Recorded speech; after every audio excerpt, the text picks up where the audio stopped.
Արդեն բավական ժամանակ է ցավալիորեն մեր հոգևորականներից խաղաղությունն էլ խախտված է, հատկապես երբ որ մենք իմացանք, որ պատարակների ժամանակ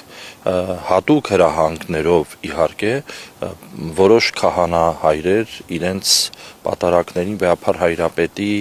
անունը, որ 3 տեղ պատարակների ժամանակ հիշատակվում է, զեղչեցին։ Խիստ դատապարտելի է, խիստ,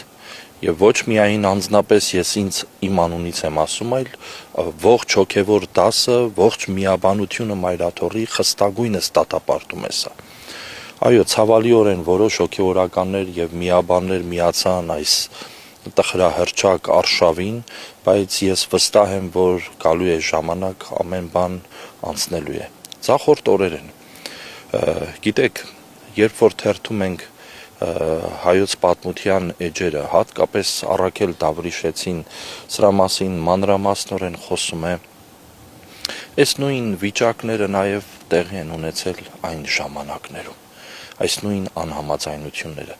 բայց Տիրոջ Սուրբ Հոգին գործում է եկեղեցու մեջ եւ գործելու է միշտ, եւ նրանք, ովքեր որ հավատքով, Տիրոջ հոգով առաջնորդվում են, վստահաբար նրանք էլ պիտի այդ ճշմարտության ճանապարհը բռնած հասնեն մինչև նավահանգիստ։ Իսկ նրանք, ովքեր որ դավաճանական ոգիով ապրեցին, իհարկե չեն հաջողվելու։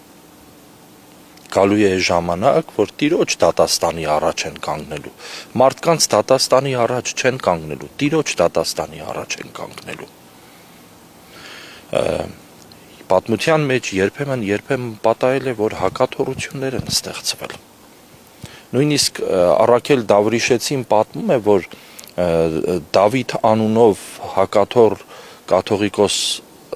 կաթողիկոս դարձավ եւ եկավ ժամանակ, որ շահը կանչեց այս հակաթոր կաթողիկոսին Դավիթին եւ նրան ասաց, որ դու երբ որ դավաճանեցիր քո կաթողիկոսին, խոսքը Փիլիպոս Աղբակեցի կաթողիկոսի ժամանակվա մասին էր, գամեք ասեց սյուներին, կտրեք իր մսերը եւ դրեք իր բերանը։ Այ խստագույն այսպիսի պատժի արժանացրեցին։ Դե պատկերացրեք Տիրոջ առաջ, երբ որ կանգնեն, որքան խստագույնս պիտի պատժվեն, որտեւ առաջին հերթին իրենք պիտի Տիրոջ դատաստանի առաջ կանգնեն։